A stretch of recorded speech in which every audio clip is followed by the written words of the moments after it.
کیا آپ نے کبھی سوچا ہے کہ ایک ایسا نبی کہ جس نے 900 سال سے زیادہ کی عمر گزاری ہو لیکن پھر بھی تاریخ کے پنوں میں اس کا نام کہیں گم ہو گیا؟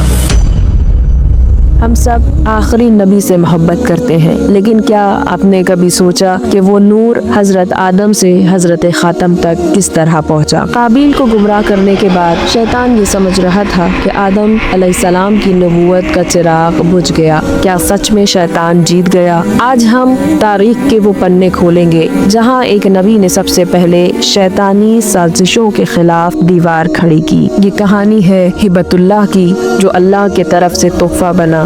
یہ کہانی ہے اس کی کہ جسے دیکھ کر شیطان کے ہوش اڑ گئے۔ یہ داستان ہے اس انسان کی جس نے اس وقت نور کی حفاظت کی جب دنیا اندھیرے میں ڈوب رہی تھی۔ یہ داستان ہے اس نبی کی جس کے چہرے میں محمد مصطفیٰ صلی اللہ علیہ وآلہ وسلم کا عکس جھلکتا تھا۔ یہ کہانی ہے جناب شیش علیہ السلام۔ حابیل کو قتل کرنے کے بعد قابیل نے حضرت آدم کے گھر کو چھوڑ دیا اور چھوڑ کر ویرانے میں جا کر بس گیا، جہاں اس کا ساتھی شیطان بنا، جس نے سب سے پہلے اسے آگ کی پوجا کرنا سکھایا اور توحید سے شرک کی طرف لے کر گیا، اور اس کے بعد قابیل کی نسل کو گمراہ کرنا شروع کر دیا۔ وہیں دوسری جانب حابیل کو کھوئے ہوئے برسوں بیت چکے تھے۔ اللہ نے حضرت آدم علیہ السلام کو یہ بشارت دی کہ میں تمہیں عنقریب ایک بیٹا دوں گا کہ جو میرے طرف سے تمہیں تحفہ ہوگا، اور یہ بشارت اس وقت پوری ہوئی جب جناب حوا کی آنکھوں کا نور واپس لوٹا۔ اس وقت حضرت آدم کا قد غم سے جھک چکا تھا۔ اللہ نے کہ جب سورج کی کرنیں مکہ کی پہاڑیوں کو چوم رہی تھی، ایک بچہ حضرت آدم کو عطا کیا جس کے چہرے پر وہ نور دکھائی دے رہا تھا جو دیکھنے والے کی آنکھوں کو ٹھہرا دے۔ حضرت آدم علیہ السلام نے مسکرا کر کہا، یہ شیش ہے حقیقت اللہ،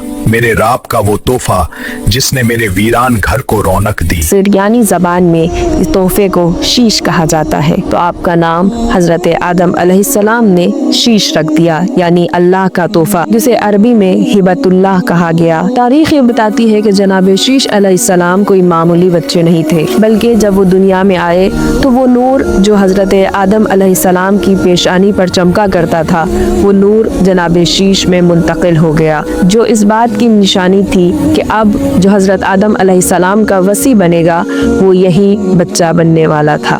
حضرت آدم علیہ السلام نے تمام اپنی تعلیمات کو حضرت شیش علیہ السلام کو سکھایا، اور وہیں کچھ وصیتیں بھی کی، جن میں سے ایک وصیت یہ تھی کہ تم کبھی بھی قابیل کو یہ بات نہیں بتاؤ گے کہ میرے بعد تم وصی ہو، اس لیے کہ جب حابیل کو جناب آدم نے اپنا وصی بنایا تو قابیل کے دل میں نفرت پیدا ہو گئی، حسد نے جگہ لے لی، اور جس کا نتیجہ حابیل کا قتل ہوا۔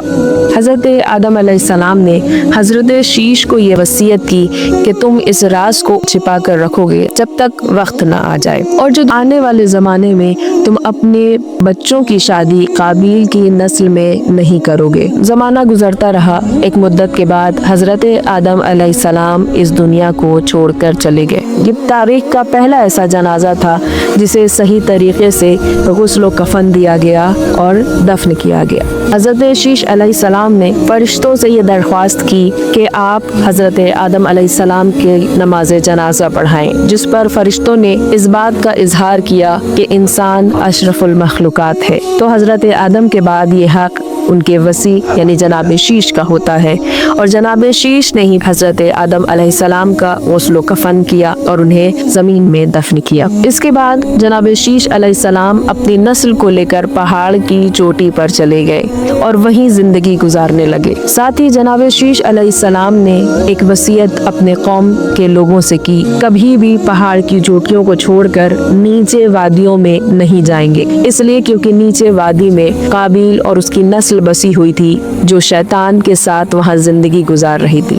حضرت شیش علیہ السلام کو اللہ کے جانب سے وہ علم الہی ملا کہ جس میں تمام چیزوں کے راز پوشیدہ تھے۔ اللہ نے ان پر 50 صحیفے نازل کیے۔ سوچئے 50 ایسی کتابیں جن میں اللہ نے ہر وہ راز بتا دیا جو قیامت تک آنے والا تھا، اور یہی وجہ ہے کہ حضرت شیش علیہ السلام وہ پہلے شخص تھے جنہوں نے کعبے کی دیوار کو مٹی